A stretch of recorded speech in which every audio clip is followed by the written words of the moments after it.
નોમ હાથી જ્યારે લીધું ને અને એ દીકરી ને એનું સેવન થઈ ગયું કે મારો સંબંધ થયો, હજુ લગ્ન નથી થયો.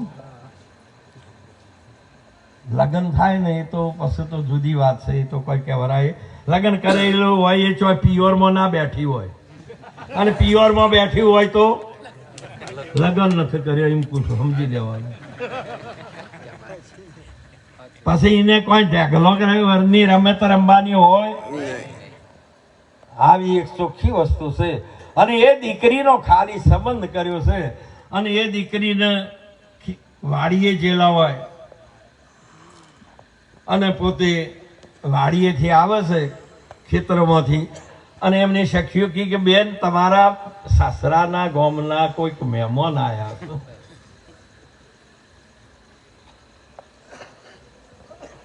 તો એ દીકરી તરત મર્યાદાને ધારણ કરશે. પહેલું શું કરે ધારણ? મર્યાદા વાળાની તમારી ભક્તિ ન કોમીશ, મર્યાદા વાળાનું તમારું જીવન. હવે એક દીકરી છે એનો સંબંધ કર્યો છે તો પિતા બેઠા હોય, આપણા એના કાકા ભાઈ મોટા ભાઈ હોય, બધા પરિવાર બેઠો હોય તો એ બીજી એની સખીના હાથી ઓમ મર્યાદાથી ઓમ આવીને ઘરમાં બે. આ તો સંબંધ કર્યો છે. કો બોલો, હજુ તો વિવેક છો અને તમે આ બધાને ઉપદેશ લીધો છે તો આ મર્યાદા રાખો છો.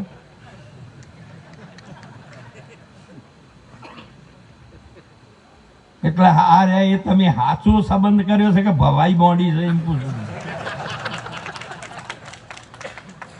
ગરજ રાખીને કરવી ગુરુજીની સેવા રે. કોઈ બોલતા હરે ગરજ રાખીને કરવી ગુરુજીની સેવા રે. ભાવ તમારો ફળ છે હશે એવો રે. ભાવ વિનાની ભક્તિ ભવાઈ જાણો રે. મૂકી હીરો હાથમાં લીધો પાણો રે. આવું જે સાચું, જ્યાં સુધી આપણે સાચી વસ્તુને ઓળખી લીધી એકવાર અને એ મર્યાદાનું ધારણ કરે. મર્યાદા એ ખેડૂતની જ ખેતી કરતો હોય ને તારે મર્યાદા રૂપી વાડ હોય છે અને એ મર્યાદા જો થી એની એ ખેતરમાં મોલ પાકે છે તેમ આપણા જીવનની અંદર એ મર્યાદા હોવી જોઈએ. મર્યાદા એ મહાન છે. એટલે પહેલી એ દીકરી મર્યાદાનું ધારણ કરે છે અને પછી વિવેકને ધારણ કરે છે. લગ્ન કરે ને એટલે એના પહાણ વિવેક આવે. બાપ કોઈ દાડો હોય પલંગ ઉપર બેસે જોડથી ફાવે એમ ફરે, પણ લગ્ન કરીને જ્યારે એના સાસરે જાય ને રેવો રે મારે સાસરિયાની રીતે સાહેબજીને ભજવાસ પ્રીતે. રેવો રે મારે સાસરિયાની રીતે. આવો જે એક મહાપુરુષો જે એક પછી એક વિવેક આપ્યો છે.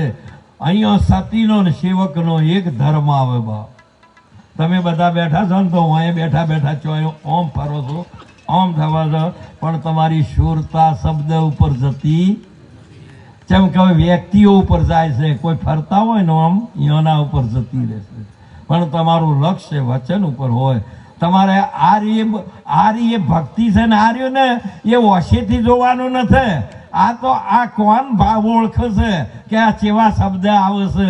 માટે આ રી તો તમારે તો ઓછો અને તમે તો બધા ઓછો ભમાઈ જ કરો છો. તમે તો સ્થિર કરી કહેતા નથી. જ્યાં સુધી સંયમ ના આવે ત્યાં સુધી આ મેળાવે એવો. માટે આજે આટલો મોટો ઉત્તમમાં ઉત્તમ જબ દીકરી લગ્ન કરીને કેટલો બધો મર્યાદા, કેટલી મર્યાદા. અને એ દીકરીને પછી પૂછી જુઓ કે તારા પતિનું નામ શું? ચમ ના લે આ પૂછો, પૈણ્યા નહીં પૂછો કે તમારા પતિનું નામ શું? તારને પેલી ભણેલી છે બાયો નહીં હું નહીં કહેતો. એ વળી પશ્ચિમની પકડી છે એ હોયની નહીં, ભારતની સંસ્કૃતિની દીકરીને ભારતના સંસ્કાર હોય ને એને હોય લાવવાનું. આ જે અમારી ઋષિ મુનિઓની પરંપરાની જે ભૂમિકા છે, સંસ્કાર છે, એને વાત કરું છું. આ દીકરીને પૂછો તારા પતિનું નામ શું, ક્યાં ઓળખોણ આવે કે આ દીકરી છે એ, અને આમ પૂછો કે બધાનું પણ કે પેલું આવે કે મારો ભાઈ છે, પેલા દાદા છે, પેલા અમારા સસરા છે, દિયર છે, જેઠ છે, અને પેલા આવે એટલે બંધ થઈ જાય એટલે સમજો કે વાણી બંધ થઈ એટલે પામેલી છે.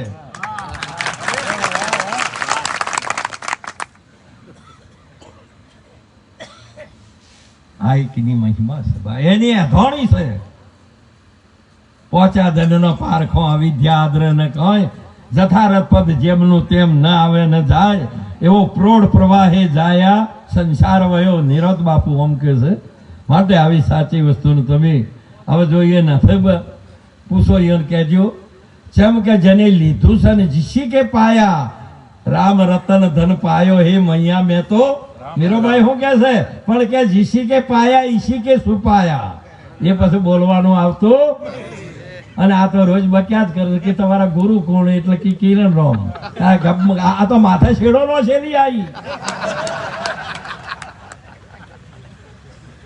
ગુરુનું કોઈ નામ ના હોય. ગુરુનું તો તમે કે તમારા ગુરુ કહે સદગુરુ, બસ આટલે આવે કે અમારા સદગુરુ છે, બસ વાનાથી બીજી કોઈ તમે કોઈ બોલી જ ના શકો. અને આ તો જોડે ભાઈ બંધ હોય. વિવેક છોડી દઈને શું કરવા વર્તો છો? તમારી વાણી ઉપર તમારા જીવનનો આધાર છે બાપ. તમે ગુરુમુખી છો, તમારું મનમુખ બાદ કર્યું છે, માયામુખ બાદ કરી, જીવમુખ બાદ કરીને પછી ગુરુમુખ તમને આપ્યું છે.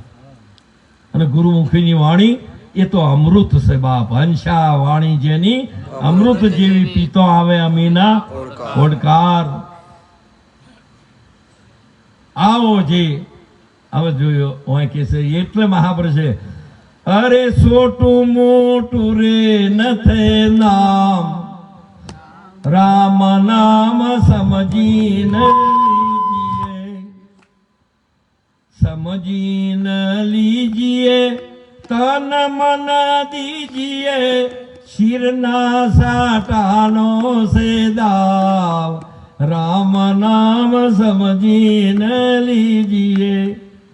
અહીંથી તમારે આ શહેર જેવું જ ભેટાશી છે, પણ અહીંથી કદાચ મોટા શહેરમાં જો અને કોઈ કંદોઈની દુકાન હોય ને એમાં પેડા ભરેલા હોય બરણીઓમાં, અને કદી આવી માળા લઈને પેડા પેડા પેડા પેડા પેડા કરો, સવારથી બેઠા હોય નાસેલ વાળી, અને હોજ પડે તોય એમાંથી કે પેડો આવે ખરો?